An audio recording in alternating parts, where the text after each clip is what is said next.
Let me go to Jeff Ballabon, who oversees our office in Jerusalem, is also a U.S. attorney. Jeff, tell people about, I know you've got a new blog up at ACLJ.org as well, but tell people about this situation. I think it's very unique because New York is always trying to ban its citizens from having any kind of firearm, whether it was rifles, then it was pistols. They lose all of this at the Supreme Court, and yet they come up with more novel ways to try and prevent you from being able to protect yourself. Yeah, well, under the current leadership, they've managed to make New York the opposite of a crime-free zone. It's just dangerous to walk around the streets of New York. And as you discussed before, Jordan, it's become extremely dangerous for Jews, visibly Jews, who walk in the street wearing a yarmulke or other visibly Jewish garb, or certainly Jewish institutions. So there's been all kinds of changes to bail laws here, and they basically made it a very soft on-crime state. And so people who naturally don't like Jews realize that it's open season. So we have a situation here where we have increased street violence and increased attack on Jewish targets like synagogues. And the government has then, in response to that, taken away the rights of law-abiding citizens to protect themselves, specifically in houses of worship. Now, Jeff, I want people to explain this because in these houses of worship, where most of us live, there's security. Sometimes they work for the church directly. They might be in a suit. Other times they're off-duty police. So there's a mixture. But what I think it comes down to is the decision is often made by the house of worship in most states, not by the government mandating them to they might have some rules like who is going to be the security person, something like that. But they don't tell you can't have somebody who is ready to defend if there is an incident. Look, it's completely perverse, Jordan. You're right. The fact is, increasingly, houses of worship, and especially synagogues, but houses of worship need to have guards, armed guards, greeters, etc. And what they've done here in New York is they've said public places, if you have a right to carry, if you have a permit to carry, you can carry, but we're specifying certain what they're calling sensitive places. And they're listing specifically houses of worship and say you cannot even make your own decision to allow congregants who are armed and trained to protect you.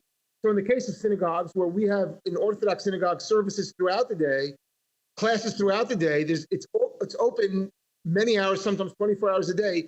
We want to make sure that they're protected. Instead, they're saying we're protecting you from gun violence by taking away the rights of law-abiding citizens to protect themselves from gun violence.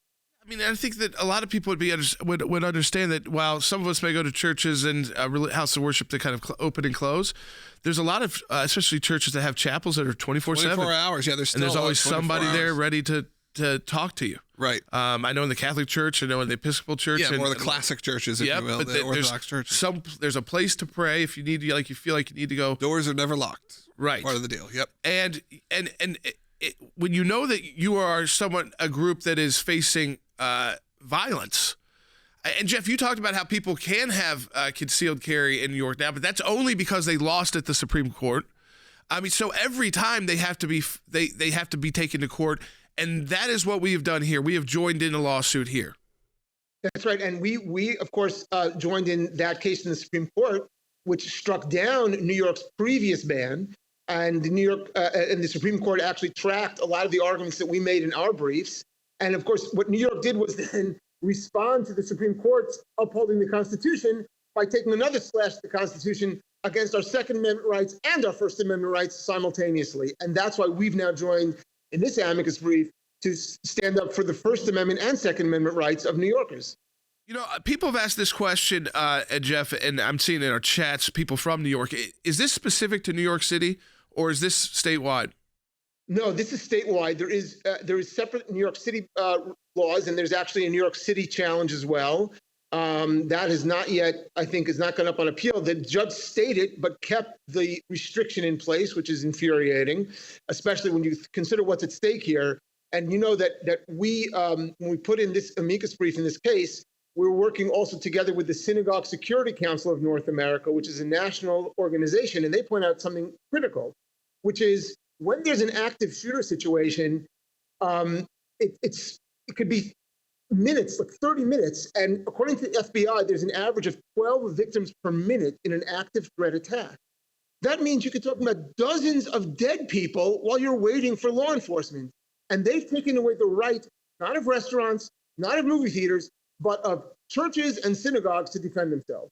It's so targeted. It's so obviously targeted. I mean, Logan, when I see it, I think it's really cool that ACLJ is representing the Synagogue Security Council of North America, because it shows to kind of how diverse we are and the work that we do to protect your rights. And again, your Second Amendment rights. And this is kind of a novel way. This is a nuanced one that even people who are maybe more into gun control and have gun control, leanings go, okay, well, this is maybe going a little too far when you're saying a church essentially can't have their own private security. But the movie theater can. But the movie theater can, right. Yeah, it does feel targeted, and it feels intentional, and no one wants this. Yeah, it's targeted at houses of worship. And then specifically, Jeff, as I've been pointing out, which I don't think ever gets enough attention, is that the group that faces the most hate crimes in America is the Jewish community. Jews represent less than 2% of the American population. And according to FBI statistics, and I can tell you they are underreported, more than 60% of hate crimes targeting people for their religion target Jews. More than 60% is an absolute number. It's so many times our population. It's a disaster. So this is very important. And I'm so glad that ACLJ stepped in here. Because I want people to be able to go to their house of worship, whatever that faith may be, and not have to worry about that.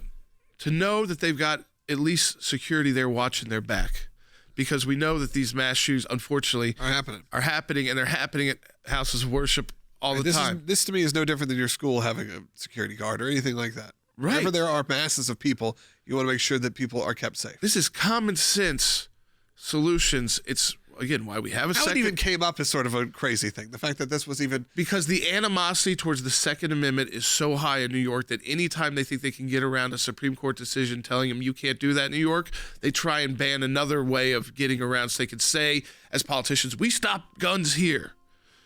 We're not going to let that happen.